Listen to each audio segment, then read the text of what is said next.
En el implacable otoño de 1790, en la imponente y melancólica finca andaluza conocida como La Sombra, doña Isabel de Mendoza y Cervantes, la duquesa viuda de Alcañiz, fue declarada muerta tras una súbita enfermedad.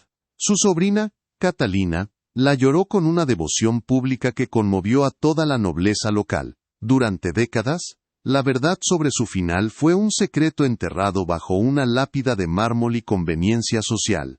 Nadie supo lo que realmente ocurrió en sus últimas horas, hasta que el diario personal de un médico rural, encontrado casi un siglo después oculto en el doble fondo de un viejo baúl, reveló la espeluznante historia de la mujer que fue envenenada por su propia sangre, y que despertó, sola y en la más absoluta oscuridad, durante su propio funeral.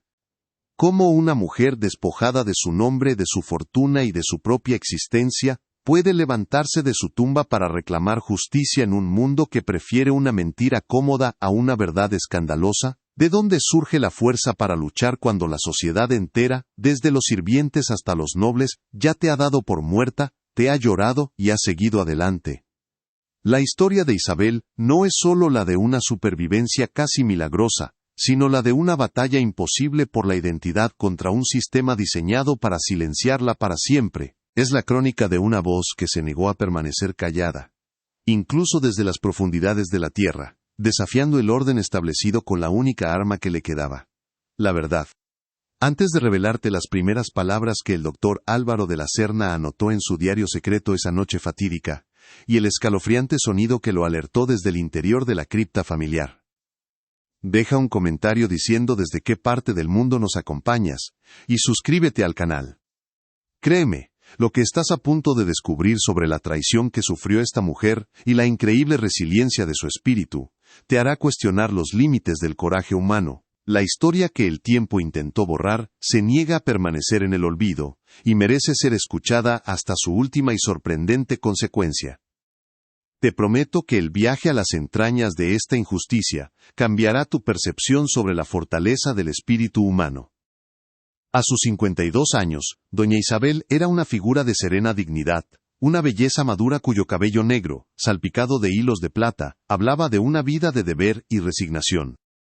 Tras una década de viudez, gobernaba las vastas tierras de la Sombra, con una inteligencia aguda para las finanzas y la agricultura, un talento que ocultaba cuidadosamente bajo el decoro que se esperaba de una dama de su alcurnia.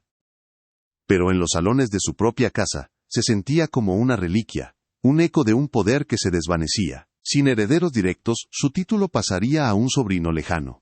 Y ella era dolorosamente consciente de su creciente invisibilidad en un mundo que solo valoraba la juventud y la descendencia masculina para perpetuar un linaje. La atmósfera en La Sombra era de una opresión pulcra, una calma tan frágil como el cristal.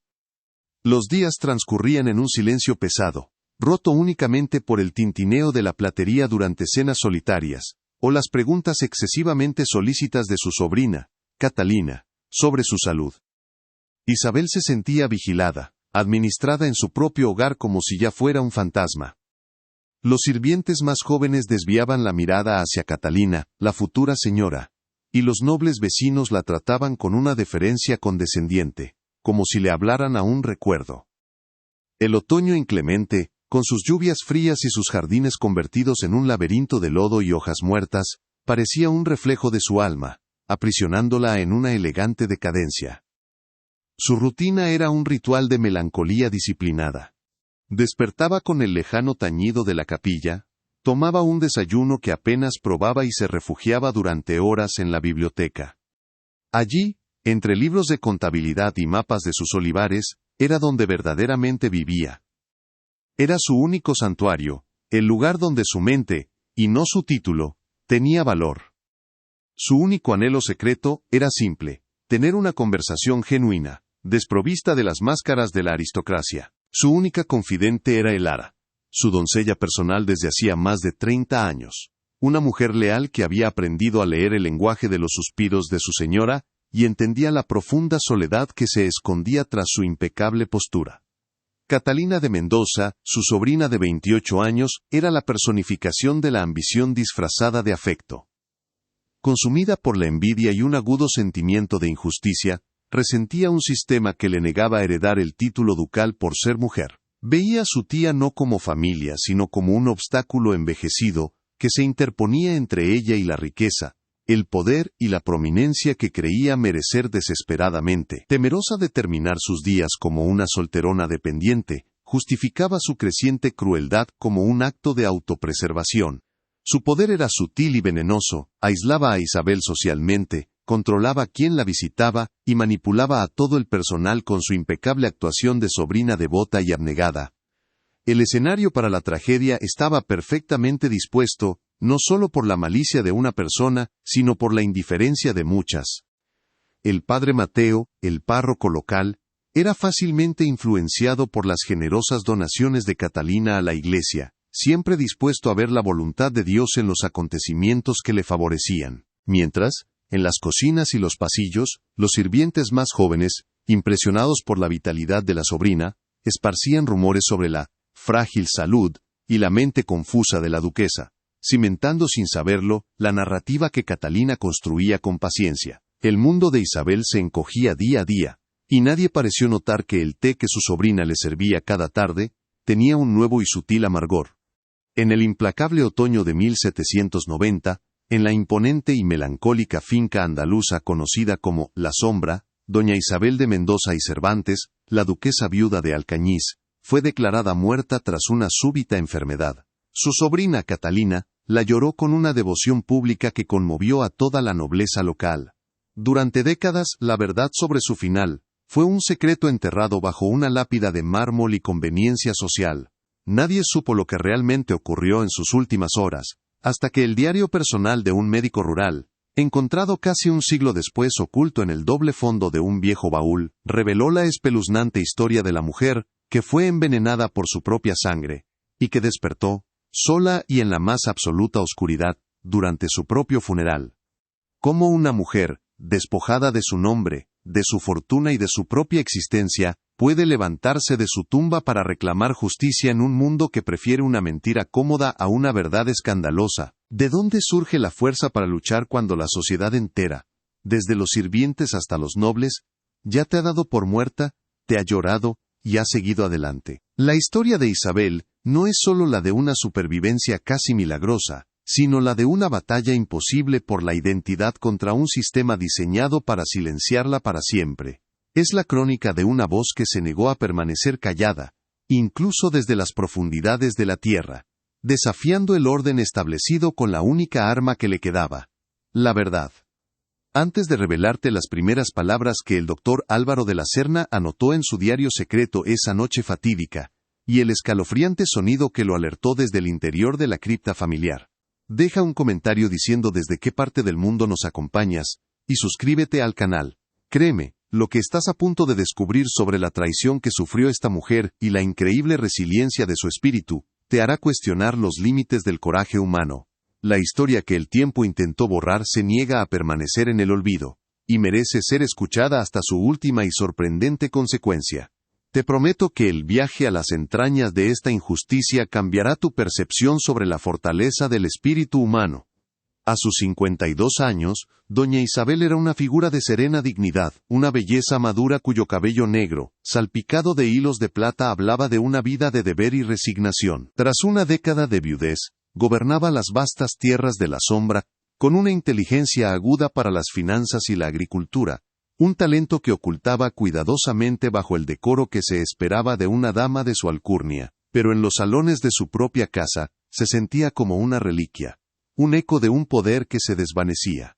Sin herederos directos, su título pasaría a un sobrino lejano, y ella era dolorosamente consciente de su creciente invisibilidad en un mundo que solo valoraba la juventud y la descendencia masculina para perpetuar un linaje. La atmósfera en La Sombra era de una opresión pulcra, una calma tan frágil como el cristal. Los días transcurrían en un silencio pesado, roto únicamente por el tintineo de la platería durante cenas solitarias o las preguntas excesivamente solícitas de su sobrina Catalina sobre su salud. Isabel se sentía vigilada, administrada en su propio hogar como si ya fuera un fantasma. Los sirvientes más jóvenes desviaban la mirada hacia Catalina, la futura señora, y los nobles vecinos la trataban con una deferencia condescendiente, como si le hablaran a un recuerdo. El otoño inclemente con sus lluvias frías y sus jardines convertidos en un laberinto de lodo y hojas muertas, parecía un reflejo de su alma, aprisionándola en una elegante decadencia que todos parecían aceptar como inevitable. Su rutina era un ritual de melancolía disciplinada. Despertaba con el lejano tañido de la capilla, tomaba un desayuno que apenas probaba y se refugiaba durante horas en la biblioteca. Allí, entre libros de contabilidad y mapas de sus olivares, era donde verdaderamente vivía. Era su único santuario, el lugar donde su mente, y no su título, tenía valor. Su único anhelo secreto era simple: tener una conversación genuina, desprovista de las máscaras de la aristocracia. Su única confidente era Elara, su doncella personal desde hacía más de 30 años, una mujer leal que había aprendido a leer el lenguaje de los suspiros de su señora, y entendía la profunda soledad que se escondía tras su impecable postura y su mirada cada vez más distante. Catalina de Mendoza, su sobrina de 28 años, era la personificación de la ambición disfrazada de afecto. Consumida por la envidia y un agudo sentimiento de injusticia, resentía un sistema que le negaba heredar el título ducal por ser mujer. Veía a su tía no como familia, sino como un obstáculo envejecido, que se interponía entre ella y la riqueza, el poder y la prominencia que creía merecer desesperadamente. Temerosa de terminar sus días como una solterona dependiente, justificaba su creciente crueldad como un acto de autopreservación. Su poder era sutil y venenoso. Aislaba a Isabel socialmente, controlaba quién la visitaba y manipulaba a todo el personal con su impecable actuación de sobrina devota y completamente abnegada. El escenario para la tragedia estaba perfectamente dispuesto, no solo por la malicia de una persona, sino por la indiferencia de muchas. El padre Mateo, el párroco local, era fácilmente influenciado por las generosas donaciones de Catalina a la iglesia, siempre dispuesto a ver la voluntad de Dios en los acontecimientos que le favorecían. Mientras, en las cocinas y los pasillos, los sirvientes más jóvenes, impresionados por la vitalidad de la sobrina, esparcían rumores sobre la frágil salud y la mente confusa de la duquesa, cimentando sin saberlo la narrativa que Catalina construía con paciencia.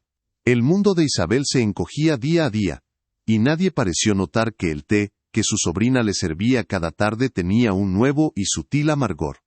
La enfermedad llegó como una niebla, sigilosa y sin aviso. Una tarde, el té que Catalina le servía con manos devotas tuvo un sabor más amargo. Pero Isabel lo atribuyó a una nueva mezcla de hierbas. Horas después, un letargo pesado se apoderó de sus miembros. Una fatiga tan profunda que sentía sus huesos disolverse. Intentó llamar a Elara, pero su voz era un susurro ahogado. El mundo se desvaneció en bordes borrosos y colores pálidos, y lo último que vio con claridad fue el rostro de su sobrina inclinado sobre ella. Una máscara de perfecta preocupación que no lograba ocultar el brillo gélido y triunfante en sus ojos. En ese instante, antes de que la oscuridad la reclamara por completo, una verdad helada la atravesó. No era la vejez lo que la estaba matando. Era el amor. Desde las profundidades de una parálisis que imitaba a la muerte, Isabel era una prisionera consciente dentro de su propio cuerpo. Oía todo. Escuchó los pasos apresurados en el pasillo, la llegada del doctor Álvaro de la Serna, cuya examinación fue breve, casi superficial, guiada por las lágrimas y la narrativa convincente de Catalina sobre un colapso repentino. Oyó su propio veredicto, pronunciado con una resignación profesional: «Lo siento, señorita, la duquesa ha fallecido». El grito de dolor de Catalina que siguió, fue una obra maestra de la actuación, un sonido que resonó en el silencio de la habitación y en el alma de Isabel, como la más cruel de las blasfemias. Quiso gritar, negar, luchar, pero sus músculos no obedecían, su garganta estaba sellada. Era un fantasma atrapado en su propia cáscara. Luego vinieron las manos.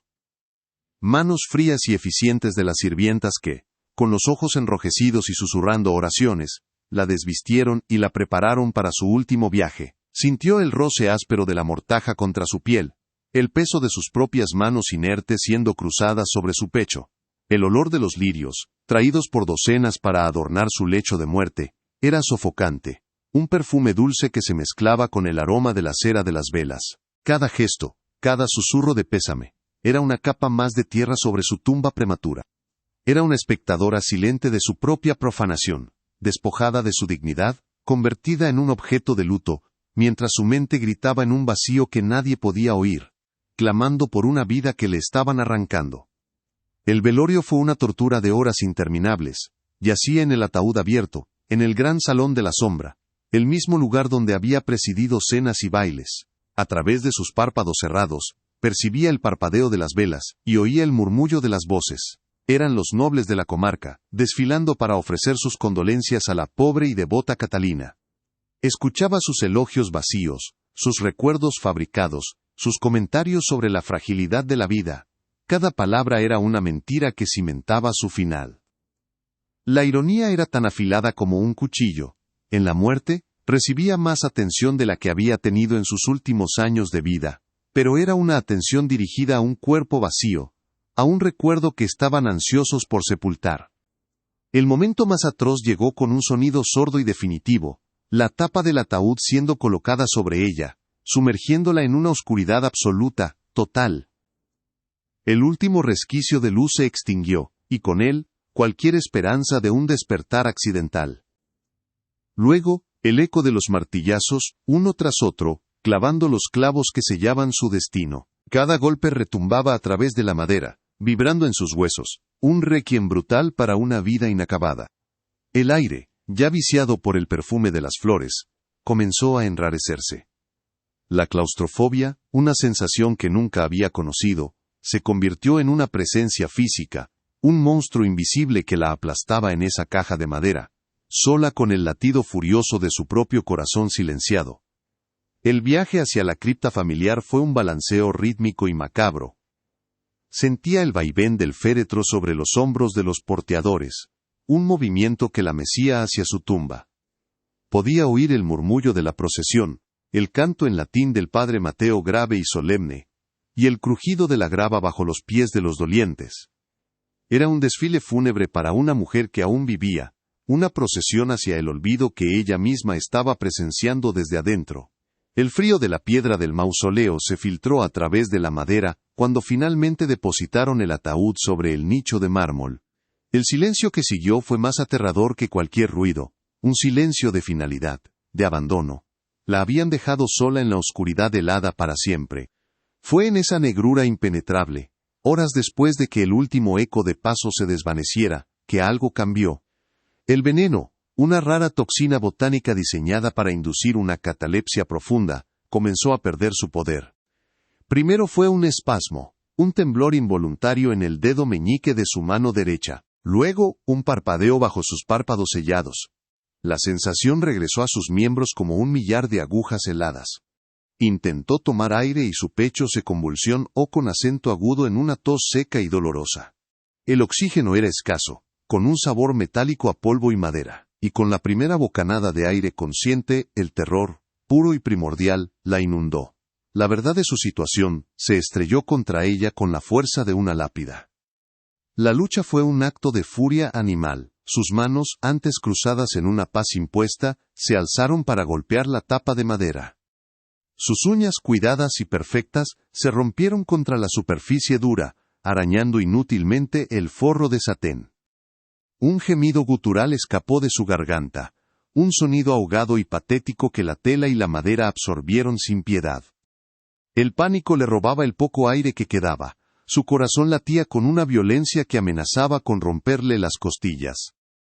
En la oscuridad, las imágenes la asaltaban, la sonrisa de Catalina, los clavos del ataúd, la cara del doctor. No iba a morir allí. No le daría a su sobrina la satisfacción de una victoria tan completa. La injusticia de su destino avivó una llama de rabia que superó al miedo. En medio de su frenesí, sus dedos rozaron algo duro y familiar en su mano izquierda, el anillo de bodas de su difunto esposo, una pesada pieza de oro con el sello de la familia Alcañiz. No era un arma, pero era lo único que tenía. Con una determinación nacida de la desesperación más absoluta, comenzó a golpear la tapa con el metal del anillo. Un sonido rítmico, débil pero agudo. Toc. Toc, toc, era un código desesperado, una plegaria percusiva enviada al vacío. Un intento fútil de comunicarse desde el otro lado de la muerte, un sonido que nadie debería poder escuchar. Era su último acto de desafío, el latido de un corazón que se negaba a ser silenciado por la piedra y la mentira. Si alguna vez te has sentido atrapado, silenciado, con tu voz ahogada mientras el mundo seguía adelante sin escucharte, deja tu like en este video, y suscríbete al canal. Porque lo que sucede a continuación, ese sonido casi imperceptible en la quietud de la cripta, no es solo el comienzo de un milagro. Es el nacimiento de una leyenda, el primer golpe de martillo de una mujer que construiría su justicia sobre los cimientos de la tumba que le fue destinada. La historia de Isabel apenas comienza, y su regreso de entre los muertos cambiará las reglas del juego para siempre. La noche del baile en la sombra era un despliegue de opulencia calculado para borrar cualquier recuerdo persistente de luto. Cientos de velas parpadeaban en los candelabros de cristal, arrojando una luz dorada sobre los nobles que llenaban el gran salón, sus risas y murmullos ahogando el silencio que había reinado por semanas. Catalina, vestida de un carmesí audaz, era el sol radiante de este nuevo universo, aceptando felicitaciones por su inminente matrimonio con el marqués de Valdepeñas. En medio de esa marea de seda y joyas, una figura solitaria vestida de luto riguroso, con el rostro oculto por un denso velo negro, se movía con una lentitud fantasmal. Era Isabel, una extraña en su propio hogar, cada paso sobre el mármol pulido un eco de la vida que le habían robado, esperando el momento preciso en que la música se detuviera. Ese momento llegó cuando el marqués levantó su copa para proponer un brindis por su futura esposa. Mientras las primeras palabras de elogio salían de sus labios, Isabel avanzó hacia el centro del salón. El movimiento fue tan deliberado, tan lleno de una autoridad silenciosa, que un murmullo de curiosidad recorrió la sala. La música vaciló y se detuvo. Con un gesto lento y firme, Isabel alzó las manos y se quitó el velo. Un grito ahogado colectivo recorrió el salón. No era una impostora. Era ella. Más delgada, con una palidez sepulcral, pero inconfundiblemente doña Isabel de Mendoza. Catalina se quedó paralizada, la copa resbalando de sus dedos y estrellándose contra el suelo, el vino tinto esparciéndose como una mancha de sangre. La voz de Isabel cuando habló, no fue un grito de acusación sino un susurro helado que cortó el aire como el filo de una navaja. Buenas noches, sobrina. Parece que has organizado una fiesta en mi honor, aunque un poco prematura. Ignorando el caos que comenzaba a estallar, sus ojos se clavaron en los de Catalina, despojándola de toda su compostura. Antes de continuar con la celebración, prosiguió, su voz ganando fuerza. Hay un asunto de identidad que debemos aclarar. Dices ser mi heredera, pero, ¿me conoces realmente? Se acercó un paso más, y el terror en el rostro de Catalina fue palpable. Recuerdo, como si fuera ayer, haberte bañado de niña. Recuerdo la pequeña marca de nacimiento, con forma de luna creciente, que llevas oculta justo debajo de tu hombro izquierdo. El silencio que siguió fue absoluto, roto solo por el jadeo de Catalina. Era una verdad tan íntima, tan irrefutable, que ninguna negación era posible. En ese instante de vulnerabilidad, el ara emergió de entre los sirvientes que se agolpaban en la puerta, su rostro anciano surcado por lágrimas de vindicación. Yo la vi, declaró con voz temblorosa pero firme, señalando a Catalina. Vi a la señorita durante semanas, cada tarde, mezclando un polvo amargo en el té de mi señora. Mis ojos no me engañan, aunque mi corazón se negara a creerlo. El testimonio de la leal doncella, una mujer cuya devoción era conocida por todos, fue como la primera piedra de una avalancha. La mentira de Catalina, tan cuidadosamente construida, comenzaba a desmoronarse frente a toda la nobleza andaluza. Fue entonces cuando el doctor Álvaro de la Serna, que había entrado discretamente por una puerta lateral, dio el golpe de gracia. Ese polvo, comenzó, su voz resonando con la calma de la ciencia, proviene de una rara planta amazónica, conocida por inducir un estado de catalepsia, una muerte en apariencia. Abrió la puerta detrás de él, revelando a un joven aterrorizado, el boticario del pueblo. Empujado hacia adelante el muchacho apenas podía hablar. Ella me obligó, susurró, señalando a Catalina con mano temblorosa. Me amenazó con arruinar a mi familia si no le conseguía el veneno. Me dijo que era para unos perros enfermos. Lo juro por mi alma, la red de la verdad se había cerrado, cada hilo tejido por la lealtad, la ciencia y una confesión desesperada. Isabel ha reclamado su nombre. Sus aliados han tejido una red de verdad ineludible. Catalina está de pie, en el centro del salón, con el peso de todas las miradas sobre ella, su mundo a punto de hacerse añicos. Antes de revelarte la confesión que brotó de sus labios en un torrente de furia y resentimiento, que sellaría su destino para siempre. Suscríbete al canal y activa las notificaciones. Lo que estás a punto de presenciar no es solo la caída de una villana, es la reconstrucción de una vida desde las cenizas de la traición. Y es la parte más poderosa y catártica de esta increíble historia que se negó a permanecer enterrada. Créeme, el clímax de esta noche cambiará todo lo que crees saber sobre la justicia. Atrapada, despojada de su máscara de piedad, Catalina no se derrumbó en lágrimas de remordimiento, sino que explotó en una furia venenosa. «¡Sí lo hice!», gritó, su rostro contorsionado por el odio. «¿Y por qué no? Yo me lo merecía todo. Esta casa, este título, este poder». Mientras ella se marchitaba en su biblioteca, contando sus monedas como una vulgar usurera, era yo quien mantenía el nombre de esta familia en alto. Era mi derecho. Y tú eras solo un obstáculo, una reliquia que se negaba a desaparecer. Su confesión no fue una súplica de perdón, sino un manifiesto de su ambición desmedida. El marqués de Valdepeñas, su prometido, la miró con absoluto horror y repulsión, retrocediendo como si estuviera frente a una serpiente. «Nuestro compromiso está roto», declaró con frialdad, sellando su muerte social. La reacción en el salón fue una onda de choque. Los nobles, antes aduladores, ahora se apartaban de Catalina con desdén, susurrando con una mezcla de horror y fascinación morbosa. El escándalo era monumental, una historia que contarían durante décadas. Pero entre los sirvientes, la reacción fue visceral y liberadora. Un sollozo de alivio se convirtió en un aplauso espontáneo, que creció hasta convertirse en una ovación. «¡Viva la duquesa! Nuestra verdadera señora ha vuelto», gritaban, sus voces llenas de una emoción genuina que contrastaba brutalmente con la falsedad que había llenado esos muros. En ese momento las barreras de clase se disolvieron. Eran simplemente personas celebrando el triunfo de la justicia sobre la crueldad, presenciando el regreso de la luz a la sombra. En medio del tumulto, Isabel permaneció como el ojo sereno de la tormenta. Miró a su sobrina, no con el fuego de la venganza, sino con una profunda y helada tristeza. Vio en ella el reflejo distorsionado de un sistema que enfrentaba a las mujeres entre sí, por migajas de poder. Su victoria no era dulce. Tenía el sabor amargo de una familia destruida y una confianza irrevocablemente rota.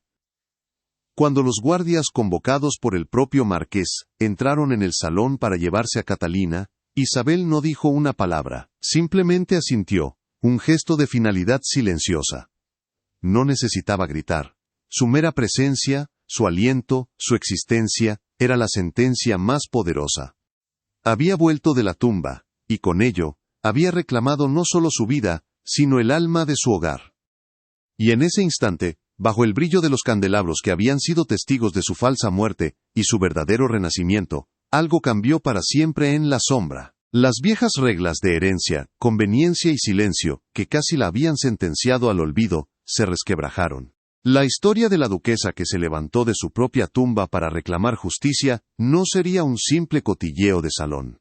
Se convertiría en una leyenda, un testamento de que la verdad, por muy profundo que se la entierre, siempre encuentra la manera de salir a la luz. Esa noche, la música no volvió a sonar, pero un nuevo tipo de armonía, más fuerte y verdadera, comenzó a llenar los corredores. La del coraje, que se niega a ser silenciado. En las semanas que siguieron a aquella noche fatídica, un silencio de naturaleza distinta se apoderó de la sombra. No era la quietud opresiva del pasado, sino la calma solemne de un campo de batalla después de la victoria. Los nobles que habían presenciado el desenlace, se retiraron a sus propias fincas, llevando consigo un escándalo que ardería en los salones de Andalucía durante generaciones. Catalina fue trasladada bajo la custodia de la Guardia Real, su nombre borrado de los registros familiares, su existencia reducida a un susurro vergonzoso. Isabel, por su parte, no buscó consuelo en el llanto ni en la ira. En cambio, caminó descalza por los pasillos de su hogar, sintiendo el frío del mármol bajo sus pies. Un recordatorio tangible de que estaba viva, de que había regresado del frío de la piedra para reclamar no solo su casa, sino su propia tierra. El destino de Catalina fue un reflejo oscuro y poético de su crimen. Despojada de su título, su herencia y su futuro, fue condenada a reclusión perpetua en el convento de las Descalzas Reales, un lugar conocido por su disciplina implacable y su voto de silencio absoluto. La mujer que había intentado silenciar a su tía para siempre, fue sentenciada a una vida sin voz, enterrada en vida tras muros de piedra, una tumba de la que no habría despertar. No hubo juicio público. La nobleza, en un acto de autopreservación, prefirió ocultar la mancha en lugar de exponerla. Para el mundo, Catalina de Mendoza simplemente se desvaneció, convirtiéndose en un fantasma mucho más real que aquel en el que había intentado convertir a Isabel. Su castigo no fue la muerte, sino el olvido, una condena infinitamente más cruel para un alma devorada por la ambición. Una vez que el eco del escándalo comenzó a apagarse, Isabel se encontró en la biblioteca con el doctor Álvaro de la Serna. No hubo palabras de gratitud exaltada ni promesas románticas. En su lugar, compartieron un silencio cargado de un entendimiento que trascendía las clases y las convenciones. Él la miraba no como a una duquesa o un milagro andante, sino como a una mujer cuya mente y espíritu habían librado una guerra imposible y habían salido victoriosos. Ella, a su vez, veía en él no a un salvador sino a un igual, un hombre cuya fe en la razón y la verdad le había dado el coraje de escuchar un sonido que el resto del mundo habría ignorado.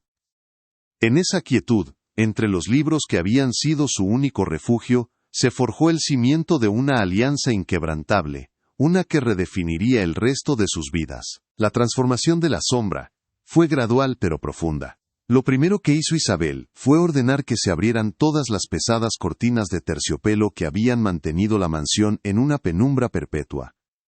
La luz del sol andaluz, antes un intruso, inundó los salones, revelando motas de polvo que danzaban en el aire como espectros liberados. Convocó a todo el personal, desde el ara hasta el más joven de los mozos de cuadra, y les habló no con la distancia de una señora, sino con la franqueza de una superviviente. Les agradeció su lealtad, perdonó a aquellos cuya ignorancia los había hecho cómplices, y declaró que, a partir de ese día, la sombra, ya no sería un lugar de silencios y secretos, sino un hogar basado en la confianza y la verdad compartida. Sin embargo, la victoria no borró las cicatrices. En la quietud de la noche, el trauma regresaba en oleadas heladas. Isabel se despertaba con el corazón martillándole en el pecho, el olor fantasma de los lirios llenando sus pulmones, y la sensación sofocante de la tapa del ataúd a centímetros de su rostro. La oscuridad ya no era un simple ausencia de luz, sino un recordatorio de su entierro prematuro. Durante el día, era la duquesa renacida, un símbolo de fuerza indomable, pero por la noche, era una mujer que luchaba con los demonios de una memoria que se negaba a ser enterrada. Fue en esas horas de vulnerabilidad que la presencia tranquila de Álvaro se volvió indispensable. Su conversación sobre ciencia y filosofía un ancla que la mantenía aferrada al mundo de los vivos, alejándola del abismo. La noticia de su regreso se extendió más allá de los círculos nobles, convirtiéndose en leyenda entre la gente del pueblo. Para algunos, era una santa tocada por la mano de Dios, una figura milagrosa a la que acudían en busca de bendiciones. Para otros, especialmente para los más supersticiosos influenciados por clérigos recelosos, era algo antinatural, una mujer que había engañado a la muerte y cuyo regreso presagiaba un desequilibrio en el orden divino. Isabel tuvo que aprender a navegar este nuevo mundo de percepciones extremas. Rechazó la santidad con la misma firmeza con que ignoró las acusaciones de brujería. No buscaba ser adorada ni temida, solo deseaba ser, simplemente Isabel. Una mujer que había sobrevivido y que ahora tenía la intención de vivir plenamente cada segundo que le había sido devuelto. Su primer acto como dueña indiscutible de su destino fue una declaración de principios, Con una parte significativa de la fortuna que Catalina había intentado robarle, financió la construcción de una pequeña pero moderna clínica en los terrenos de la finca, poniéndola bajo la dirección completa del doctor de la Serna. Era un desafío directo a la ignorancia y la superstición que casi la habían condenado. La clínica no solo serviría a sus trabajadores, sino a cualquiera en la comarca que necesitara atención, sin importar su clase social. Fue su manera de transformar el veneno que casi la mata en un antídoto para la comunidad, convirtiendo su experiencia de horror personal en un legado de sanación y progreso para todos. La justicia de Isabel fue tan meticulosa como su administración. Elara, su leal doncella, fue liberada de sus deberes y se le otorgó una generosa pensión y las habitaciones más cálidas de la casa, donde vivió el resto de sus días no como una sirvienta, sino como una compañera y confidente venerada. Al joven boticario, aterrorizado y consumido por la culpa, Isabel le ofreció una segunda oportunidad. Le proporcionó los medios para establecerse en una ciudad lejana del norte, bajo un nuevo nombre, permitiéndole escapar de la sombra de su error. Entendía que la crueldad de Catalina había creado múltiples víctimas, y su renacimiento no estaría completo si no extendía la gracia a aquellos que habían sido peones en un juego mortal que no comprendían. Los años que siguieron fueron de una paz laboriosa. Isabel nunca volvió a los salones de la alta sociedad, encontrando un propósito mucho mayor dentro de los límites de su propio dominio. Junto a Álvaro, supervisó la expansión de la clínica, la modernización de las técnicas agrícolas, y lo más importante para ella, la fundación de una escuela para los hijos de sus arrendatarios. La biblioteca, que una vez fue su prisión solitaria, se llenó con las voces de niños aprendiendo a leer y escribir. Descubrió que la verdadera inmortalidad no residía en un linaje de sangre o en un título nobiliario, sino en las semillas de conocimiento y oportunidad que plantaba en las mentes de la siguiente generación, asegurando que nadie más fuera víctima del silencio y la ignorancia. La sombra, fiel a la transformación de su dueña, dejó de ser un lugar de melancolía. Los jardines, antes descuidados y moribundos, florecieron con una vitalidad renovada. Las risas reemplazaron a los susurros en los corredores. La finca se convirtió en un faro de progreso en una Andalucía todavía anclada en el pasado. Isabel de Mendoza y Cervantes, la mujer que el mundo había dado por muerta, encontró una forma de vida mucho más rica y significativa que la que le había sido arrebatada. Descubrió que al perderlo todo, su nombre, su estatus, su propia existencia, había ganado la libertad de reconstruirse, no según las expectativas de la sociedad, sino según los dictados de su propio y resiliente corazón. Pasaron las décadas, el cabello de Isabel se volvió del blanco de la nieve, pero sus ojos oscuros nunca perdieron el brillo de la inteligencia y la determinación. Ella y Álvaro nunca se casaron, una última y silenciosa rebelión contra un mundo que no podía comprender su vínculo. Eran socios, confidentes, las dos mitades de un mismo espíritu inquisitivo. Su amor no se manifestó en declaraciones apasionadas, sino en el trabajo compartido, en las largas conversaciones al atardecer y en el respeto mutuo que se profesaban. Juntos, demostraron que las uniones más fuertes no son las sancionadas por la Iglesia o el Estado, sino las forjadas en el fuego de la adversidad y templadas por la lealtad incondicional. A lo largo de esos años, el doctor de la Serna cumplió con un deber que consideraba tan sagrado como la medicina: documentar la verdad. En las páginas de su diario personal, registró cada detalle del Calvario y el renacimiento de Isabel. No lo hizo por la posteridad del escándalo, sino por el rigor de la ciencia y el imperativo de la historia. Describió los efectos del veneno, la psicología de la supervivencia y la corrupción de una sociedad que prefería una mentira ordenada a una verdad caótica. Quería asegurarse de que la historia de Isabel no se diluyera en el folclore, sino que permaneciera como un testimonio preciso del increíble poder del espíritu humano para resistir, sobrevivir y finalmente prevalecer. La muerte de Isabel, casi 30 años después de su regreso, fue todo lo que su primer final no había sido. Falleció pacíficamente, en su propia cama, con el sol de la mañana entrando por la ventana y las manos de Álvaro y una anciana Elara sosteniendo las suyas. Su último aliento no fue un grito ahogado en la oscuridad de un ataúd, sino un suspiro sereno de una vida plenamente vivida, una vida reclamada y reinventada. Su funeral fue una celebración, a la que asistieron no nobles por obligación, sino cientos de personas comunes cuyas vidas ella había tocado. Los hijos que había educado, las familias que había sanado, la comunidad que había construido desde las cenizas de la traición. Tras la muerte de Álvaro, años más tarde, su vasto legado de escritos médicos fue donado a la universidad. Sin embargo, el volumen que contenía la historia de Isabel fue considerado demasiado personal, demasiado escandaloso para la época. Un descendiente, temiendo por la reputación de la familia, lo ocultó en el doble fondo de un viejo baúl de viaje. Allí permaneció durante casi un siglo, un secreto dentro de un secreto, la verdad una vez más enterrada, esta vez no por malicia, sino por una prudencia equivocada. El tiempo, el gran borrador de historias, parecía destinado a reclamar la victoria final, reduciendo la leyenda de la duquesa renacida a un simple cuento de viejas. Pero la verdad tiene una extraña persistencia.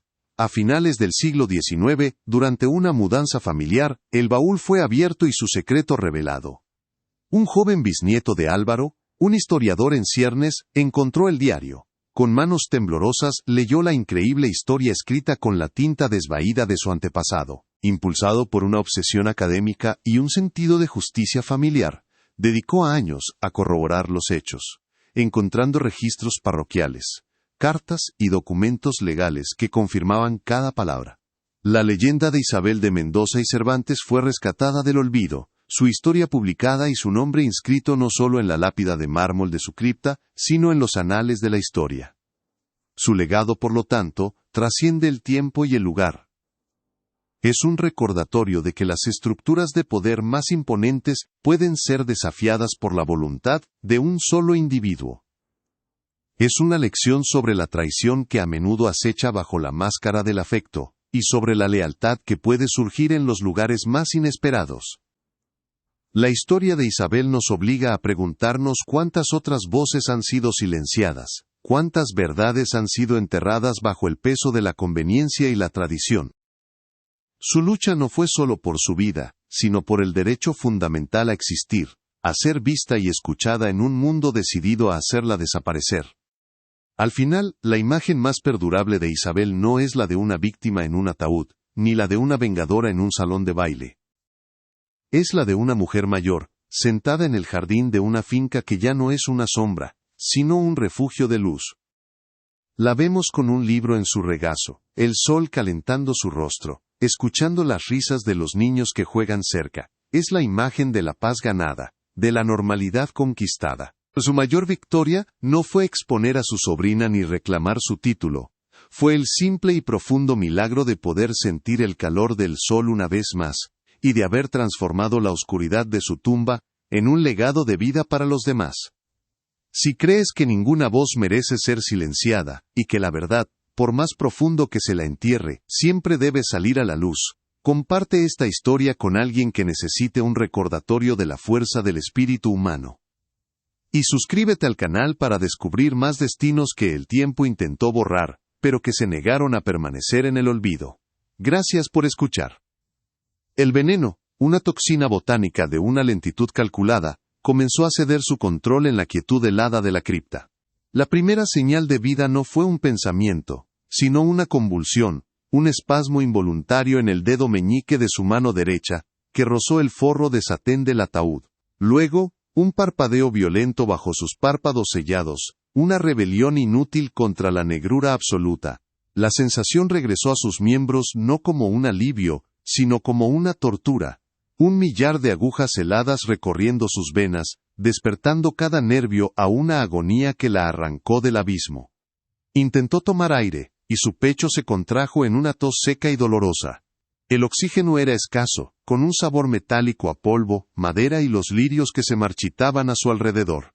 Y con esa primera bocanada de aire consciente, el terror, puro y primordial, la inundó. La verdad de su situación se estrelló contra ella con la fuerza de una lápida. Esto no era un sueño, ni el delirio de una fiebre. Recordó el sabor amargo del té, la pesadez en sus extremidades y, con una claridad que le partió el alma, el rostro de Catalina inclinado sobre ella, una máscara de perfecta preocupación que no lograba ocultar el brillo gélido y triunfante en sus ojos. No era la vejez, no era una enfermedad, era una traición. La habían envenenado, La habían declarado muerta y la habían enterrado. Cada paso del macabro ritual desfiló por su mente. Las manos frías de las sirvientas, el peso de la mortaja, el eco de los martillazos sellando la tapa. Estaba atrapada en su propia tumba, una prisionera consciente en una caja de madera bajo toneladas de mármol y tierra. La lucha fue un acto de furia animal, una negación visceral de su destino impuesto. Sus manos, antes cruzadas en una paz sacrílega, se alzaron para golpear la tapa de madera sobre su cabeza. Sus uñas, cuidadas durante toda una vida de decoro, se rompieron contra la superficie dura, arañando inútilmente el forro de satén en un frenesí silencioso. Un gemido gutural escapó de su garganta, un sonido ahogado y patético que la tela y la madera absorbieron sin piedad. El pánico le robaba el poco aire que quedaba. Su corazón latía con una violencia que amenazaba con romperle las costillas. En la oscuridad, las imágenes la asaltaban. La sonrisa de Catalina, los clavos del ataúd, la cara del doctor que la había condenado con tanta facilidad. No iba a morir allí, no le daría a su sobrina la satisfacción de una victoria tan completa.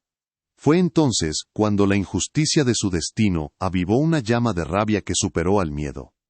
La duquesa pasiva, la mujer resignada que se había dejado desvanecer en los pasillos de su propia casa, murió en ese instante.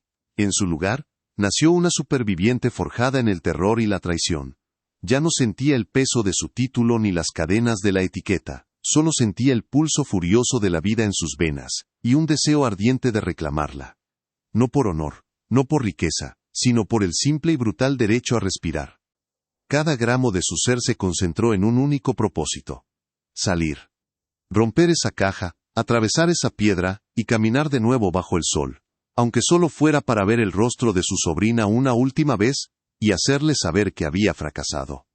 En medio de su frenesí, sus dedos rozaron algo duro y familiar en su mano izquierda, el anillo de bodas de su difunto esposo, una pesada pieza de oro con el sello de la familia Alcañiz. No era un arma, pero era lo único que tenía. Con una determinación nacida de la desesperación más absoluta, comenzó a golpear la tapa con el metal del anillo. Un sonido rítmico, débil pero agudo. Toc, toc, toc. Era un código desesperado, una plegaria percusiva enviada al vacío, un intento fútil de comunicarse desde el otro lado de la muerte. Un sonido que nadie debería poder escuchar. Era su último acto de desafío. El latido de un corazón que se negaba a ser silenciado por la piedra y la mentira. Cada golpe era un grito. «¡Estoy viva! ¡Estoy aquí! ¡No me olviden!». Fuera, en el cementerio barrido por el viento del otoño, un joven sepulturero llamado Mateo terminaba su lúgubre tarea.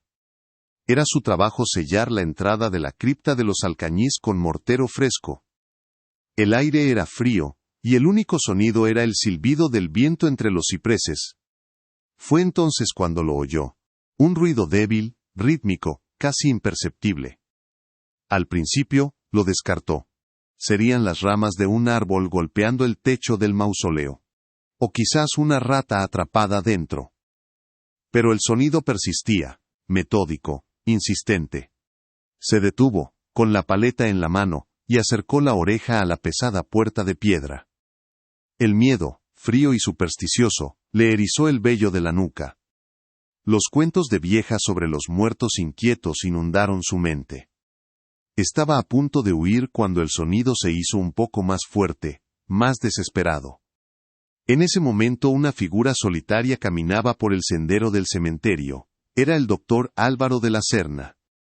No había podido encontrar la paz desde que firmó el certificado de defunción de la duquesa. Algo en la rapidez de la muerte, en la extraña rigidez del cuerpo y en la calma excesiva de la sobrina, había despertado sus sospechas. Impulsado por una inquietud que su mente científica no podía acallar, había regresado, buscando una respuesta que no sabía formular. Vio al joven sepulturero paralizado de terror frente a la cripta y se acercó. «¿Qué ocurre, muchacho?», preguntó con voz tranquila. Mateo, pálido como un fantasma, solo pudo señalar la puerta y susurrar: «Doctor, hay algo vivo, adentro». La razón le decía a Álvaro que era imposible, pero la duda que lo carcomía le obligó a escuchar. Acercó su propio oído a la piedra fría y contuvo la respiración. Y entonces lo oyó. Toc, toc, toc. No era el viento. No era un animal. Era un patrón. Era una señal. Una oleada de adrenalina recorrió su cuerpo, silenciando el miedo y despertando al médico. «Ayúdame», le ordenó al aterrorizado Mateo. «Necesitamos abrir esta puerta ahora mismo». Juntos, usando las pesadas herramientas del sepulturero como palancas, lucharon contra la puerta recién sellada. El mortero se resquebrajó, la piedra gimió. Forzaron la entrada y se precipitaron a la oscuridad, guiados por el débil resplandor de la linterna de Álvaro. El sonido ahora provenía inequívocamente de la tumba de mármol donde yacía el ataúd recién depositado. Con un esfuerzo sobrehumano, empujaron la pesada losa de mármol a un lado, revelando el féretro de roble. La tapa del ataúd estaba cubierta de arañazos por dentro, y el sonido de los golpes se había detenido, reemplazado por un gemido ahogado. Usando una barra de hierro, Álvaro hizo palanca en la tapa.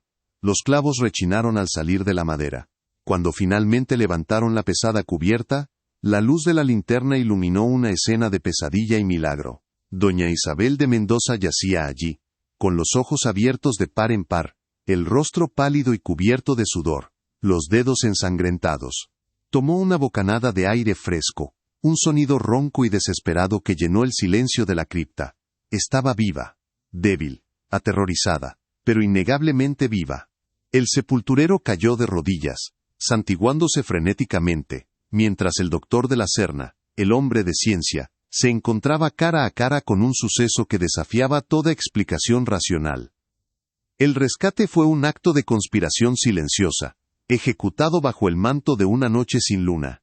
Álvaro envolvió a la temblorosa Isabel en su propia capa, ocultando su rostro y su identidad. Mateo, juramentado a un secreto que lo aterrorizaba y lo fascinaba a partes iguales, los ayudó a salir del cementerio por una puerta trasera, lejos de miradas curiosas. La llevaron a la modesta casa del doctor en las afueras del pueblo, un santuario de libros de medicina y el olor a antisépticos. Allí, en una pequeña habitación de invitados, la duquesa que el mundo había llorado y enterrado, colapsó en un sueño febril, un escape de la realidad, que era a la vez su salvación y su nueva prisión.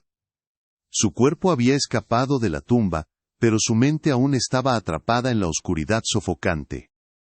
Las semanas que siguieron fueron una lenta y dolorosa ascensión desde el infierno. Isabel luchaba contra pesadillas recurrentes en las que el olor a lirios la ahogaba y el sonido de los martillazos retumbaba en su cráneo. Álvaro la cuidó con una dedicación que iba más allá del deber profesional. La alimentaba con caldos, limpiaba sus heridas, y lo más importante, le hablaba. Le hablaba de ciencia, de filosofía, de las estrellas, de cualquier cosa que pudiera anclar su mente a la lógica y alejarla del abismo del trauma.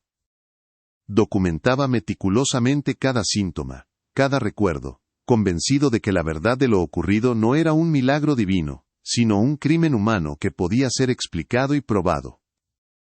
Isabel, por su parte, recuperaba su fuerza física, pero una frialdad se había instalado en su alma, la frialdad del mármol de su propia tumba. Su primer intento de reclamar justicia fue un fracaso humillante. Apenas recuperada, dictó una carta a un primo influyente en la corte de Madrid, un hombre que le debía a su familia su posición. La envió a través de un mensajero de confianza, esperando una intervención rápida y decisiva. Pero las semanas pasaron en un silencio absoluto. Finalmente, llegó la noticia, no de su primo, sino a través de rumores que Elara, su leal doncella, le hacía llegar en secreto. Su primo había recibido la carta, la había leído con incredulidad, y tras una generosa visita de Catalina, la había quemado, declarándola la obra de una impostora o de una mente enloquecida. Isabel comprendió entonces la magnitud de su situación. No era solo su vida lo que le habían robado, sino su credibilidad. Para el mundo, ella ya no existía. Impulsado por la frustración, Álvaro decidió actuar por su cuenta. Solicitó una audiencia con el padre Mateo y el magistrado local. Con la precisión de un científico, expuso su teoría, un veneno cataléptico de origen botánico, probablemente amazónico, que simulaba la muerte. Presentó sus notas, describió los síntomas que había observado, y la evidencia de la lucha dentro del ataúd. Fue recibido con una mezcla de lástima y desdén. El padre Mateo lo acusó de herejía, de cuestionar los designios de Dios, y de perturbar el descanso de los muertos. El magistrado, un hombre que valoraba la estabilidad por encima de la verdad, desestimó sus afirmaciones como las fantasías de un médico excéntrico. La palabra de una duquesa, respaldada por la Iglesia y la nobleza, era una fortaleza inexpugnable. Mientras tanto, en la sombra, Catalina consolidaba su poder con una eficacia despiadada.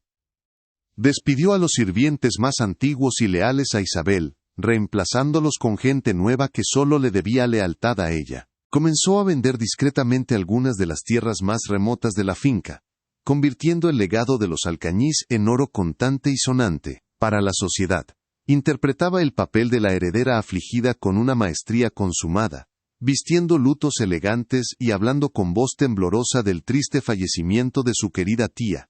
Cada uno de sus actos era una capa más de tierra sobre la tumba de Isabel, borrando su memoria, reescribiendo la historia para que se ajustara a su narrativa. La sombra se estaba convirtiendo en el teatro de su triunfo, y cada día que pasaba, la verdad parecía más lejana. Fue en ese pozo de desesperanza donde se forjó una alianza inquebrantable. Las visitas secretas de Elara a la casa del doctor se convirtieron en su único salvavidas. La anciana doncella, con el corazón roto pero el espíritu intacto, se convirtió en sus ojos y oídos dentro de la fortaleza enemiga. En esas reuniones clandestinas, a la luz de una vela, los tres conspiradores, la duquesa fantasma, el médico proscrito y la sirvienta leal, comenzaron a trazar un nuevo plan. Se dieron cuenta de que no podían luchar contra el sistema desde fuera. No podían apelar a una justicia que estaba sorda y ciega.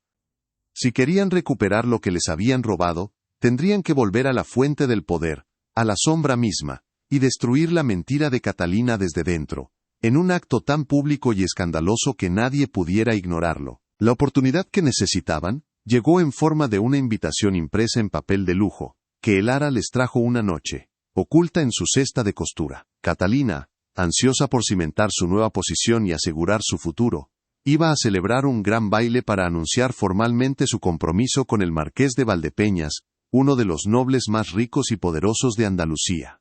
Sería el evento social de la temporada, la culminación de su ascenso. Para Isabel, la noticia fue como una puñalada, pero también como un faro de esperanza. Era el escenario perfecto.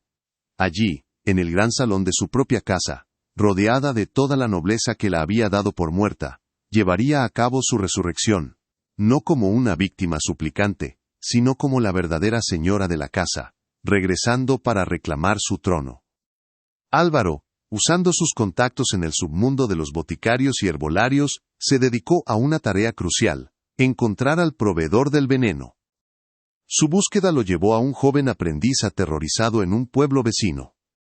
El muchacho, consumido por la culpa y el miedo a las amenazas de Catalina, confesó todo. Había conseguido el raro polvo botánico, creyendo la historia de que era para eutanasiar a unos perros enfermos. Álvaro no lo amenazó ni lo denunció. En cambio le ofreció protección, convirtiendo al joven en su testigo secreto, la pieza final y científica de su rompecabezas. La palabra de una duquesa podía ser desestimada, pero la confesión del hombre que había proporcionado el arma del crimen sería mucho más difícil de ignorar. La red lentamente comenzaba a cerrarse. En la víspera del baile, la casa del doctor era un hervidero de tensión silenciosa. Elara había conseguido un vestido de luto de la más alta calidad, y un velo de viuda tan denso que ocultaría por completo el rostro de Isabel. El plan era audaz y lleno de riesgos. Isabel entraría en la fiesta como una pariente lejana y desconocida, una figura sombría, que se movería entre los invitados hasta el momento preciso. No había vuelta atrás. Si fallaban, el destino de Isabel sería un manicomio o la hoguera, y el de sus aliados la ruina y la prisión. Pero en los ojos de Isabel ya no había miedo. Solo una calma gélida, la serenidad de una mujer que ya había estado en el infierno y no temía nada de lo que el mundo de los vivos pudiera arrojarle. Esa noche, mientras se ponía el disfraz que la llevaría de vuelta a su propia vida, Isabel se miró en el espejo. La mujer que le devolvía la mirada no era la misma duquesa que había gobernado la sombra. Su rostro estaba más delgado, con nuevas líneas grabadas por el sufrimiento, y sus ojos poseían una profundidad que solo se adquiere al mirar de frente a la muerte. Había perdido su ingenuidad, su confianza en el orden del mundo, pero había ganado algo mucho más valioso, la conciencia de su propia fuerza indomable. Ya no era una reliquia esperando el final. Era una tormenta a punto de desatarse, una verdad viviente que caminaría entre las mentiras y las reduciría a cenizas. La sombra había sido testigo de su entierro, ahora sería testigo de su renacimiento. La noche del baile, el gran salón de la sombra, era un torbellino de opulencia y falsedad. Cientos de velas parpadeaban en los candelabros de cristal, arrojando una luz dorada sobre los nobles que llenaban el espacio, sus risas y murmullos ahogando el silencio que había reinado por semanas. Catalina, vestida de un carmesí audaz que desafiaba cualquier pretensión de luto, era el sol radiante de este nuevo universo, aceptando felicitaciones por su inminente matrimonio con el marqués de Valdepeñas. Su triunfo era absoluto, su futuro asegurado. En medio de esa marea de seda y joyas, una figura solitaria vestida de luto riguroso, con el rostro oculto por un denso velo negro, se movía con una lentitud fantasmal. Era Isabel, una extraña en su propio hogar, esperando el momento preciso. Ese momento llegó cuando el marqués, radiante de orgullo, levantó su copa para proponer un brindis por su futura esposa, la admirable y devota Catalina. Mientras las primeras palabras de elogio salían de sus labios, Isabel avanzó hacia el centro del salón. El movimiento fue tan deliberado, tan lleno de una autoridad silenciosa, que un murmullo de curiosidad recorrió la sala. La música vaciló y se detuvo. Los ojos de todos se posaron en la enigmática figura de negro. Con un gesto lento y firme que capturó la atención de cada persona en la sala, Isabel alzó las manos y se quitó el velo. Un grito ahogado colectivo recorrió el salón. Catalina se quedó paralizada, la copa resbalando de sus dedos y estrellándose contra el suelo, el vino tinto esparciéndose como una mancha de sangre. La voz de Isabel cuando habló, no fue un grito de acusación, sino un susurro helado que cortó el aire como el filo de una navaja. Buenas noches, sobrina. Parece que has organizado una fiesta en mi honor, aunque un poco prematura. Ignorando el caos que comenzaba a estallar, sus ojos se clavaron en los de Catalina, despojándola de toda su compostura. Antes de continuar con la celebración, prosiguió, su voz ganando fuerza. Hay un asunto de identidad que debemos aclarar. Dice ser mi heredera, pero, ¿me conoces realmente? Se acercó un paso más, y el terror en el rostro de Catalina fue palpable. Recuerdo, como si fuera ayer, haberte bañado de niña. Recuerdo la pequeña marca de nacimiento, con forma de luna creciente, que llevas oculta justo debajo de tu hombro izquierdo. El silencio que siguió fue absoluto, roto solo por el jadeo de Catalina. Era una verdad tan íntima, tan irrefutable, que ninguna negación era posible. Era el tipo de detalle que solo una madre, o la mujer que la había criado como a una hija, podría conocer. En ese instante de vulnerabilidad, el ara emergió de entre los sirvientes que se agolpaban en la puerta. Su rostro anciano surcado por lágrimas de vindicación. Yo la vi, declaró con voz temblorosa pero firme, señalando a Catalina. Vi a la señorita durante semanas cada tarde, mezclando un polvo amargo en el té de mi señora. Mis ojos no me engañan, aunque mi corazón se negara a creerlo. El testimonio de la leal doncella, una mujer cuya devoción era conocida por todos, fue como la primera piedra de una avalancha que estaba a punto de sepultar a Catalina. Isabel ha reclamado su nombre, sus aliados han tejido una red de verdad ineludible. Catalina está de pie, en el centro del salón, con el peso de todas las miradas sobre ella, su mundo a punto de hacerse añicos. Antes de revelarte la confesión que brotó de sus labios en un torrente de furia y resentimiento, que sellaría su destino para siempre. Suscríbete al canal y activa las notificaciones. Lo que estás a punto de presenciar, no es solo la caída de una villana, es la reconstrucción de una vida desde las cenizas de la traición, y es la parte más poderosa y catártica de esta increíble historia que se negó a permanecer enterrada. Créeme, el clímax de esta noche cambiará todo lo que crees saber sobre la justicia. Fue entonces cuando el doctor Álvaro de la Serna, que había entrado discretamente por una puerta lateral, dio el golpe de gracia. Ese polvo, comenzó, su voz resonando con la calma de la ciencia, proviene de una rara planta amazónica, conocida por inducir un estado de catalepsia, una muerte en apariencia. Abrió la puerta detrás de él, revelando a un joven aterrorizado, el aprendiz de boticario. Empujado hacia adelante, el muchacho apenas podía hablar. Ella me obligó, susurró, señalando a Catalina con mano temblorosa. Me amenazó con arruinar a mi familia si no le conseguía el veneno. Me dijo que era para unos perros enfermos. Lo juro por mi alma. La red de la verdad se había cerrado, cada hilo tejido por la intimidad, la lealtad y una confesión desesperada. Atrapada, despojada de su máscara de piedad, Catalina no se derrumbó en lágrimas de remordimiento, sino que explotó en una furia venenosa que reveló la verdadera podredumbre de su alma. «¡Sí lo hice!», gritó, su rostro contorsionado por años de odio reprimido. «¿Y por qué no? Yo me lo merecía todo. Esta casa, este título, este poder». Mientras ella se marchitaba en su biblioteca, contando sus monedas como una vulgar usurera, era yo quien mantenía el nombre de esta familia en alto. Era mi derecho. Y tú eras solo un obstáculo, una reliquia que se negaba a desaparecer. Su confesión no fue una súplica de perdón, sino un manifiesto de su ambición desmedida, una declaración que horrorizó a todos los presentes. El marqués de Valdepeñas la miró con absoluta repulsión, retrocediendo como si estuviera frente a una serpiente. La reacción en el salón fue una onda de choque. Los nobles, antes aduladores, ahora se apartaban de Catalina con desdén, susurrando con una mezcla de horror y fascinación morbosa. El escándalo era monumental, una historia que contarían durante décadas. Pero entre los sirvientes, la reacción fue visceral y liberadora. Un sollozo de alivio de uno de los mozos de cocina se convirtió en un aplauso espontáneo, que creció hasta convertirse en una ovación atronadora. ¡Viva la duquesa! ¡Nuestra verdadera señora ha vuelto!, gritaban, sus voces llenas de una emoción genuina que contrastaba brutalmente con la falsedad que había llenado esos muros. En ese momento, las barreras de clase se disolvieron. Eran simplemente personas celebrando el triunfo de la justicia sobre la crueldad. En medio del tumulto, Isabel permaneció como el ojo sereno de la tormenta. Miró a su sobrina, no con el fuego de la venganza, sino con una profunda y helada tristeza. Vio en ella el reflejo distorsionado de un sistema que enfrentaba a las mujeres entre sí por migajas de poder. Su victoria no era dulce, tenía el sabor amargo de una familia destruida y una confianza irrevocablemente rota. Cuando los guardias, convocados por el propio marqués, entraron en el salón para llevarse a Catalina, Isabel no dijo una palabra. Simplemente asintió, un gesto de finalidad silenciosa. No necesitaba gritar.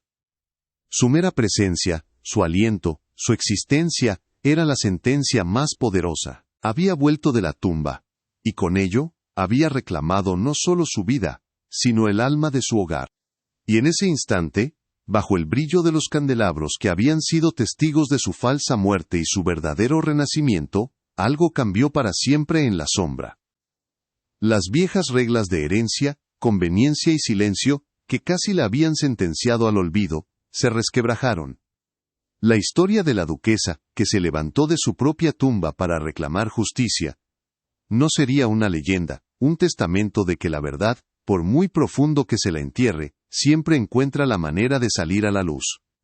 En las semanas que siguieron a aquella noche fatídica, un silencio de naturaleza distinta se apoderó de la sombra.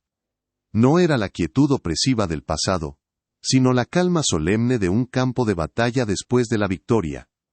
Los nobles que habían presenciado el desenlace, se retiraron a sus propias fincas, llevando consigo un escándalo que ardería en los salones de Andalucía durante generaciones. Catalina fue trasladada bajo la custodia de la Guardia Real, su nombre borrado de los registros familiares, su existencia reducida a un susurro vergonzoso. Isabel, por su parte, no buscó consuelo en el llanto ni en la ira. En cambio, caminó descalza por los pasillos de su hogar, sintiendo el frío del mármol bajo sus pies, un recordatorio tangible de que estaba viva. El destino de Catalina fue un reflejo oscuro y poético de su crimen. Despojada de su título, su herencia y su futuro, fue condenada a reclusión perpetua en el convento de las Descalzas Reales, un lugar conocido por su disciplina implacable y su voto de silencio absoluto. La mujer que había intentado silenciar a su tía para siempre, fue sentenciada a una vida sin voz, enterrada en vida tras muros de piedra, una tumba de la que no habría despertar. No hubo juicio público. La nobleza, en un acto de autopreservación, prefirió ocultar la mancha en lugar de exponerla. Para el mundo, Catalina de Mendoza simplemente se desvaneció, convirtiéndose en un fantasma mucho más real que aquel en el que había intentado convertir a Isabel. Su castigo no fue la muerte sino el olvido, una condena infinitamente más cruel. Una vez que el eco del escándalo comenzó a apagarse, Isabel se encontró en la biblioteca con el doctor Álvaro de la Serna. No hubo palabras de gratitud exaltada ni promesas románticas. En su lugar, compartieron un silencio cargado de un entendimiento que trascendía las clases y las convenciones. Él la miraba no como a una duquesa o un milagro andante, sino como a una mujer cuya mente y espíritu habían librado una guerra imposible y habían salido victoriosos. Ella, a su vez, veía en él no a un salvador, sino a un igual, un hombre cuya fe en la razón y la verdad le había dado el coraje de escuchar un sonido que el resto del mundo habría ignorado. En esa quietud, se forjó el cimiento de una alianza inquebrantable, una que redefiniría el resto de sus vidas. La transformación de la sombra fue gradual pero profunda. Lo primero que hizo Isabel fue ordenar que se abrieran todas las pesadas cortinas de terciopelo que habían mantenido la mansión en una penumbra perpetua. La luz del sol andaluz, antes un intruso, inundó los salones, revelando motas de polvo que danzaban en el aire como espectros liberados. Convocó a todo el personal, desde el ara hasta el más joven de los mozos de cuadra, y les habló no con la distancia de una señora, sino con la franqueza de una superviviente. Les agradeció su lealtad, perdonó a aquellos cuya ignorancia los había hecho cómplices, y declaró que, a partir de ese día, la sombra ya no sería un lugar de silencios y secretos, sino un hogar basado en la confianza. Sin embargo, la victoria no borró las cicatrices. En la quietud de la noche, el trauma regresaba en oleadas heladas. Isabel se despertaba con el corazón martillándole en el pecho, el olor fantasma de los lirios llenando sus pulmones, y la sensación sofocante de la tapa del ataúd a centímetros de su rostro. La oscuridad ya no era una simple ausencia de luz, sino un recordatorio de su entierro prematuro. Durante el día, era la duquesa renacida, un símbolo de fuerza indomable, pero por la noche, era una mujer que luchaba con los demonios de una memoria que se negaba a ser enterrada. Fue, en esas horas de vulnerabilidad, que la presencia tranquila de Álvaro se volvió indispensable. Su conversación sobre ciencia y filosofía, un ancla que la mantenía aferrada al mundo de los vivos. La noticia de su regreso se extendió más allá de los círculos nobles, convirtiéndose en leyenda entre la gente del pueblo. Para algunos, era una santa tocada por la mano de Dios, una figura milagrosa a la que acudían en busca de bendiciones. Para otros, especialmente para los más supersticiosos, era algo antinatural, una mujer que había engañado a la muerte y cuyo regreso presagiaba un desequilibrio en el orden divino. Isabel tuvo que aprender a navegar este nuevo mundo de percepciones extremas. Rechazó la santidad con la misma firmeza con que ignoró las acusaciones de brujería. No buscaba ser adorada ni temida, solo deseaba ser, simplemente Isabel. Una mujer que había sobrevivido, y que ahora tenía la intención de vivir plenamente cada segundo que le había sido devuelto. Su primer acto como dueña indiscutible de su destino fue una declaración de principios. Con una parte significativa de la fortuna que Catalina había intentado robarle, financió la construcción de una pequeña pero moderna clínica en los terrenos de la finca, poniéndola bajo la dirección completa del doctor de la Serna. Era un desafío directo a la ignorancia y la superstición que casi la habían condenado. La clínica no solo serviría a sus trabajadores, sino a cualquiera en la comarca que necesitara atención, sin importar su clase social. fue su manera de transformar el veneno que casi la mata en un antídoto para la comunidad, convirtiendo su experiencia de horror personal en un legado de sanación y progreso para todos. La justicia de Isabel fue tan meticulosa como su administración. Elara, su leal doncella, fue liberada de sus deberes y se le otorgó una generosa pensión y las habitaciones más cálidas de la casa, donde vivió el resto de sus días no como una sirvienta, sino como una compañera y confidente venerada. Al joven boticario, aterrorizado y consumido por la culpa, Isabel le ofreció una segunda oportunidad. Le proporcionó los medios para establecerse en una ciudad lejana del norte, bajo un nuevo nombre, permitiéndole escapar de la sombra de su error. Entendía que la crueldad de Catalina había creado múltiples víctimas, y su renacimiento no estaría completo si no extendía la gracia a aquellos que habían sido peones en un juego mortal. Los años que siguieron fueron de una paz laboriosa. Isabel nunca volvió a los salones de la alta sociedad, encontrando un propósito mucho mayor dentro de los límites de su propio dominio. Junto a Álvaro, supervisó la expansión de la clínica, la modernización de las técnicas agrícolas, y lo más importante para ella, la fundación de una escuela para los hijos de sus arrendatarios. La biblioteca, que una vez fue su prisión solitaria, se llenó con las voces de niños aprendiendo a leer y escribir. Descubrió que la verdadera inmortalidad no residía en un linaje de sangre o en un título nobiliario, sino en las semillas de conocimiento y oportunidad que plantaba en las mentes de la siguiente generación, asegurando que nadie más fuera víctima del silencio. La sombra, fiel a la transformación de su dueña, dejó de ser un lugar de melancolía. Los jardines, antes descuidados y moribundos, florecieron con una vitalidad renovada. Las risas reemplazaron a los susurros en los corredores. La finca se convirtió en un faro de progreso en una Andalucía todavía anclada en el pasado. Isabel de Mendoza y Cervantes, la mujer que el mundo había dado por muerta, encontró una forma de vida mucho más rica y significativa que la que le había sido arrebatada. Descubrió que al perderlo todo, su nombre, su estatus, su propia existencia, había ganado la libertad de reconstruirse, no según las expectativas de la sociedad, sino según los dictados de su propio y resiliente corazón. Pasaron las décadas, el cabello de Isabel se volvió del blanco de la nieve, pero sus ojos oscuros nunca perdieron el brillo de la inteligencia y la determinación. Ella y Álvaro nunca se casaron, una última y silenciosa rebelión contra un mundo que no podía comprender su vínculo. Eran socios, confidentes, las dos mitades de un mismo espíritu inquisitivo. Su amor no se manifestó en declaraciones apasionadas, sino en el trabajo compartido, en las largas conversaciones al atardecer, y en el respeto mutuo que se profesaban. Juntos, demostraron que las uniones más fuertes no son las sancionadas por la Iglesia o el Estado, sino las forjadas en el fuego de la adversidad y templadas por la lealtad incondicional. A lo largo de esos años, el doctor de la Serna cumplió con un deber que consideraba tan sagrado como la medicina: documentar la verdad. En las páginas de su diario personal, registró cada detalle del Calvario y el renacimiento de Isabel. No lo hizo por la posteridad del escándalo, sino por el rigor de la ciencia y el imperativo de la historia.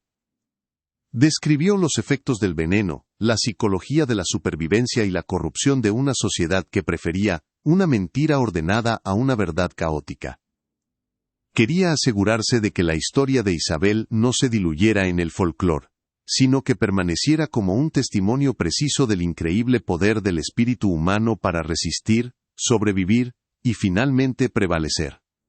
La muerte de Isabel, casi 30 años después de su regreso, fue todo lo que su primer final no había sido. Falleció pacíficamente, en su propia cama, con el sol de la mañana entrando por la ventana y las manos de Álvaro y una anciana Elara sosteniendo las suyas. Su último aliento no fue un grito ahogado en la oscuridad de un ataúd, sino un suspiro sereno de una vida plenamente vivida, una vida reclamada y reinventada.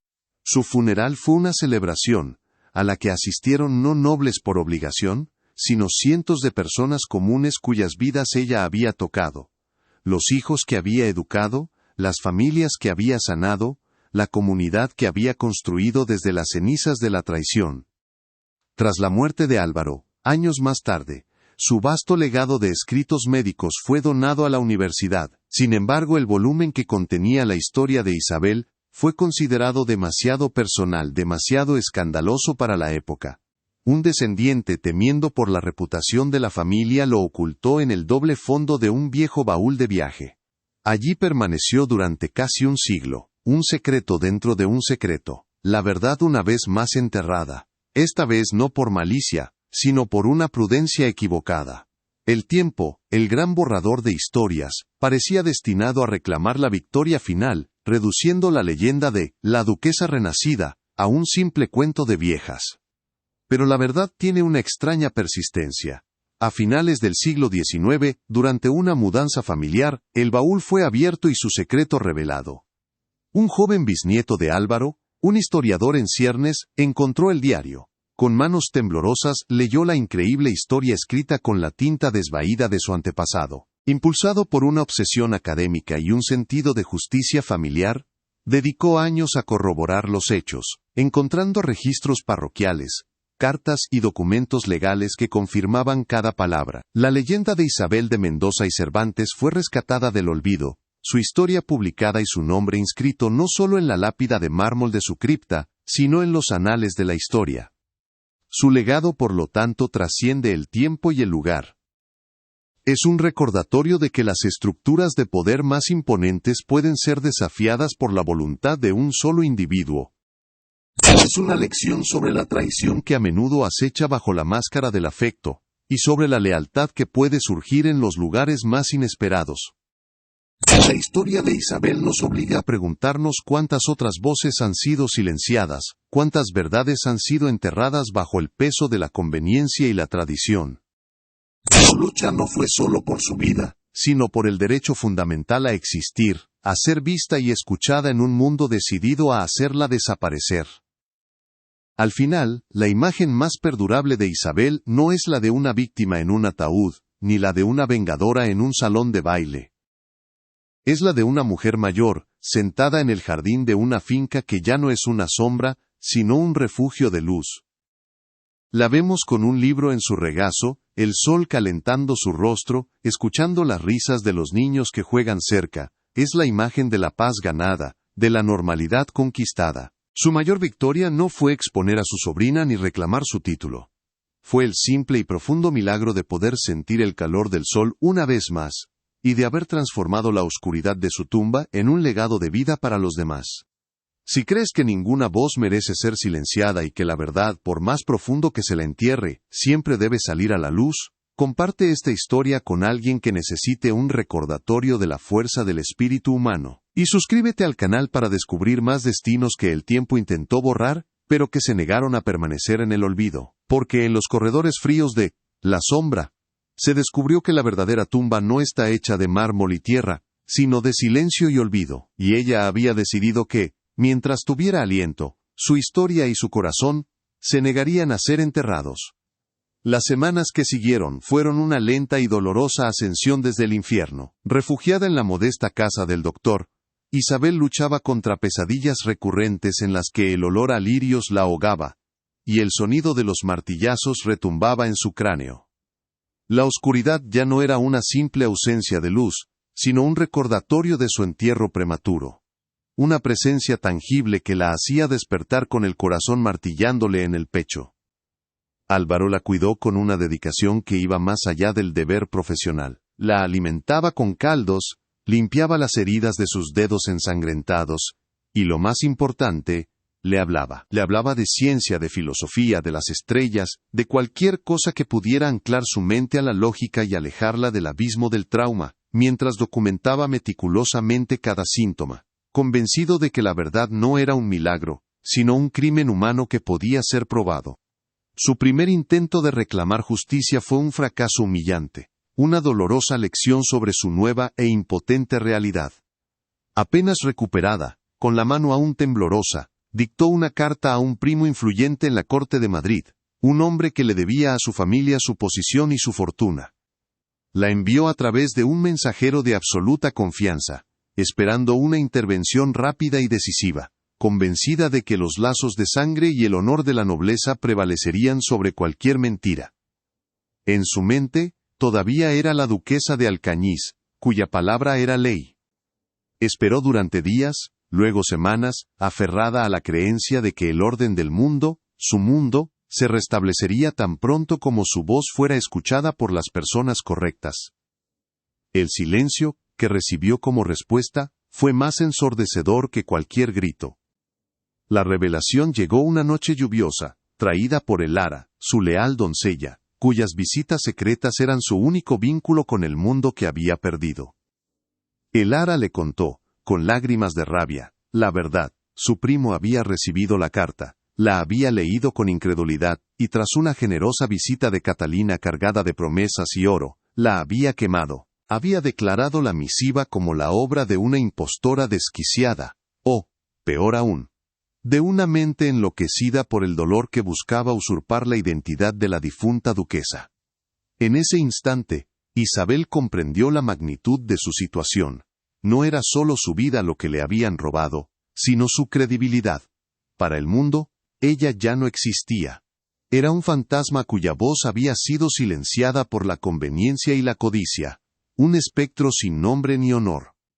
Impulsado por la frustración y la indignación, Álvaro decidió actuar por su cuenta, apelando a la razón en un mundo que parecía haberla abandonado. Solicitó una audiencia con el padre Mateo y el magistrado local, hombres que, en teoría, representaban a Dios y a la ley. Con la precisión de un científico, expuso su teoría: un veneno cataléptico de origen botánico, probablemente amazónico, que simulaba la muerte a la perfección. Presentó sus notas, describió los síntomas que había observado y la evidencia irrefutable de la lucha dentro del ataúd. Fue recibido con una mezcla de lástima y desdén. El padre Mateo lo acusó de herejía, de cuestionar los designios de Dios y de perturbar el descanso de los muertos. El magistrado, un hombre que valoraba la estabilidad por encima de la verdad, desestimó sus afirmaciones como las fantasías de un médico excéntrico. Mientras tanto, en la sombra, Catalina consolidaba su poder, con una eficacia despiadada, que contrastaba brutalmente con su fachada de piedad. Despidió a los sirvientes más antiguos y leales a Isabel, aquellos cuyos recuerdos podían ser peligrosos, reemplazándolos con gente nueva que solo le debía lealtad a ella. Comenzó a vender discretamente algunas de las tierras más remotas de la finca, convirtiendo el legado centenario de los Alcañiz en oro contante y sonante para financiar su nuevo estilo de vida. Para la sociedad, interpretaba el papel de la heredera afligida con una maestría consumada, vistiendo lutos elegantes, y hablando con voz temblorosa del triste fallecimiento de su querida tía. Cada uno de sus actos era una capa más de tierra sobre la tumba de Isabel, borrando su memoria y reescribiendo la historia. Fue en ese pozo de desesperanza donde se forjó una alianza inquebrantable, una que cambiaría el curso del destino. En las reuniones clandestinas en la humilde casa del doctor, a la luz de una vela, los tres conspiradores, la duquesa fantasma, el médico proscrito y la sirvienta leal, aceptaron una verdad amarga. Estaban solos. No podían luchar contra el sistema desde fuera.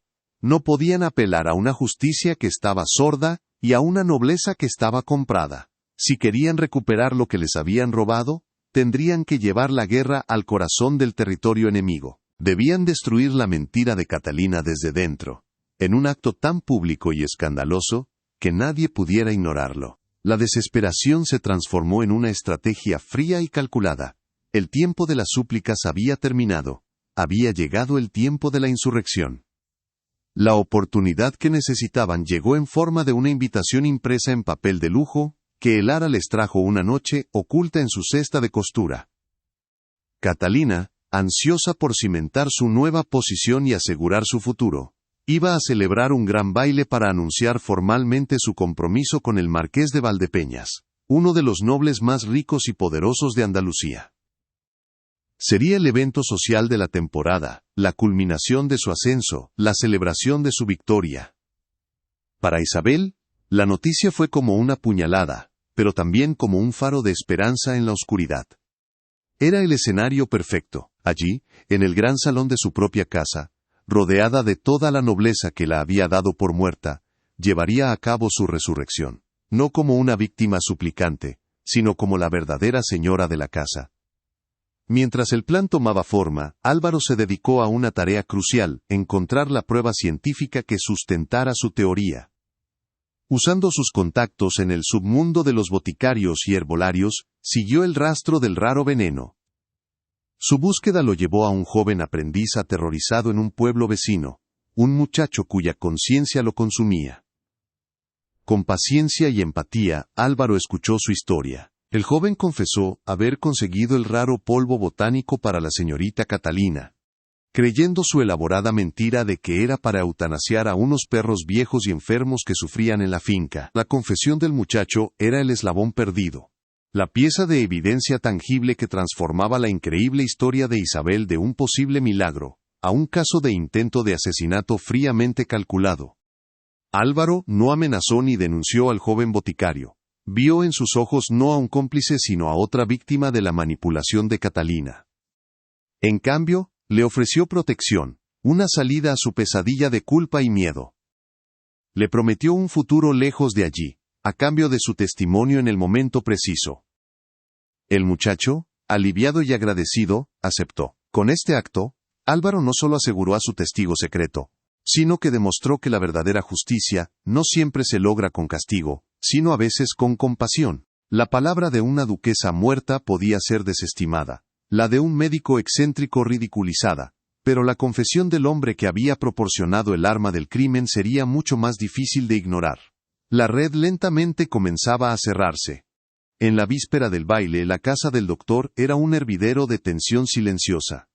El ara había conseguido un vestido de luto de la más alta calidad, y un velo de viuda tan denso, que ocultaría por completo el rostro de Isabel, permitiéndole moverse entre los invitados como un espectro anónimo. El plan era audaz y estaba lleno de riesgos.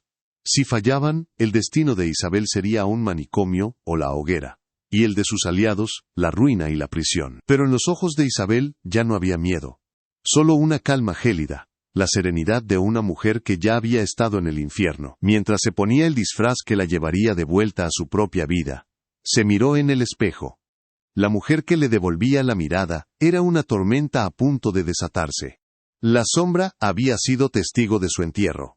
Ahora, sería testigo de su renacimiento.